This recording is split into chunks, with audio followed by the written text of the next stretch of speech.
Death Dealer 48, 46, 42, 48.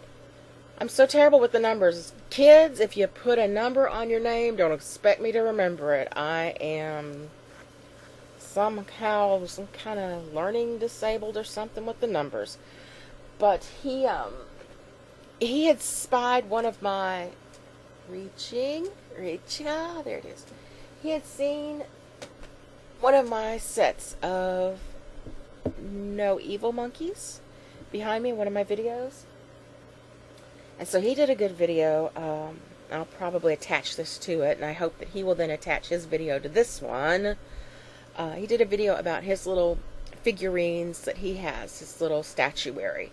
And it seems to be mostly gods and goddesses, because he's pagan and into that kind of thing. I also have a little Buddha, like you showed. One of the little red ones, little red and black, little cinnabar colored ones, whatever.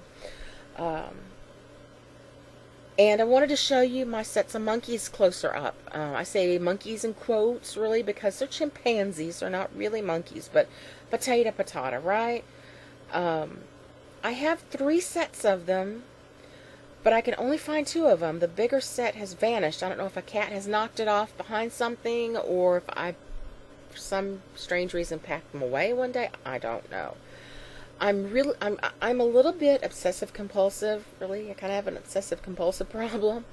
I don't wash my hands to death or anything like that, but I do have things about colors and numbers and organization by colors and numbers, and sometimes I can't stand to have 2 of something or 4 of something. I need 3, or I need 6, or I need a dozen, or what. It's a number thing that I can't even explain to you. But so I'm really usually not happy until I have 3 of something, and then I can relax. It's like I'm a collector, but often only up to the number 3. And maybe part of this 3s thing is my obsession with the see no evil, hear no evil, speak no evil monkeys, chimpanzees. I know where it came from. My granny, and I'm not going to get into the whole ugly story because it's hateful and I'm trying to forgive and forget, but my granny and grandpa, they were my dad's parents. They lived in Houston. We were in Pasadena, which is right next to Houston. I grew up with them. They were my safe place. They're the reason why I have this tattoo. There's the story behind that. If you dig back in my videos, you'll find it. If I think of it, I'll attach it, but I'm lazy, so I probably won't.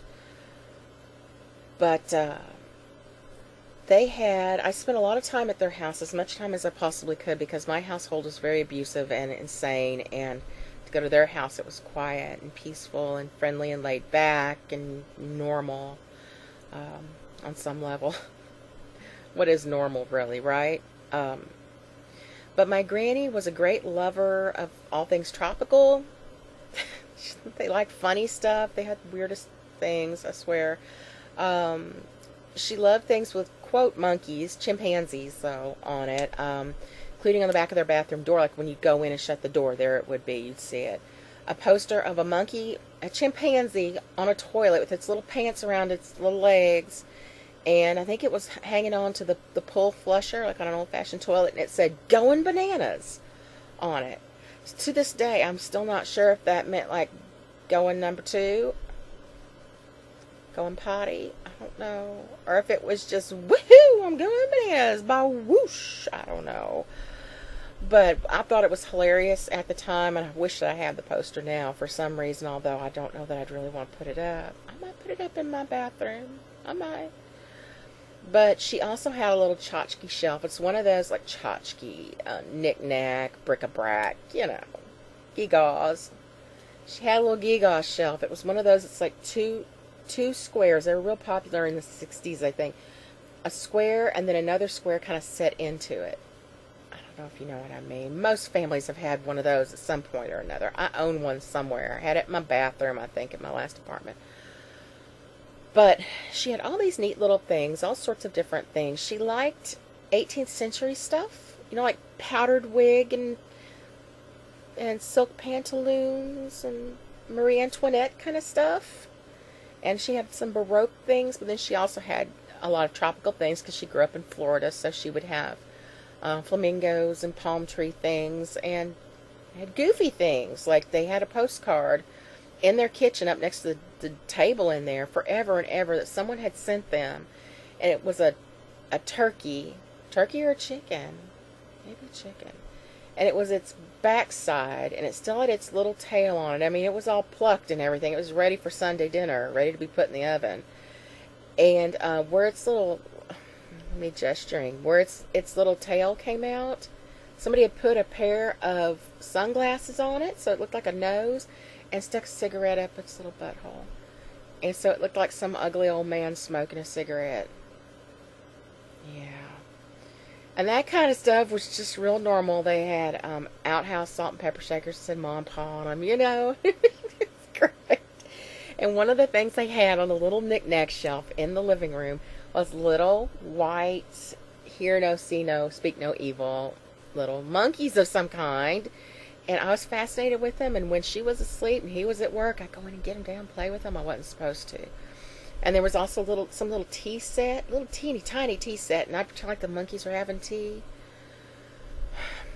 And so, I'm going to put it real simply. Before she was even dead, a member of the family fooled her into signing, had her committed to a mental ward, and then brought papers saying, if you sign these, it'll check you out of the mental ward, and we'll take you home. And instead, it was power of attorney papers. Went and sold her house for almost nothing and gave all of her belongings to the Salvation Army. Yeah. So, this was after Grandpa was gone, or it never would have happened. So, I lost out on a lot of really cool stuff that I had hoped that I would inherit someday, including the house. But, yeah, my sister and I could have split it. I hoped to live there someday. And one of those things that I missed dearly was that silly little thing with those no evil monkeys. And so I have found that part of a way to get over the bad feelings and the sadness of all of that is to try to replace some of those things. I love vintage stuff anyway. You guys know that. And I think a great deal of the reason why is because of their house and their things and them teaching me an appreciation for stuff from the mid-20th century. So I kind of collect some stuff, and it helps me to get over that loss. Whatever works, right? So I started years ago getting little no evil monkeys. Sadly, I only have 3 sets of them. And Death Dealer, the set that you have, they're separate. I actually saw those in a store one time, and I was really low on money. And when I went back a week later to get them, they were all gone. I think there was like maybe 1 left, but who wants just 1, right? So there's the 1 set. This set is kind of fun because they have fezzes on. I'm also kind of obsessed with fezzes for some reason. Fezzes and little jackets. They're little Moroccan monkeys like you'd see with an organ grinder, and they have a little something extra with them, something special. They have a pet. Yes, they have a pet human baby, a little cupid doll. I'll put it up there with them. They love her dearly. And although these are not no evils, again, they are in 3s, and I have the thing for 3s, right? They're in 3s, and they too have a pet baby. So, I'm a weird person, in case you hadn't picked up on that. And in keeping with that, another thing that I collect, let's see if I can get them out here without a huge amount of ruckus. Another thing that I collect, and I have many, many sets of, and I pretty much buy them anytime I find them. I'm sorry, I know that clackety has to be loud.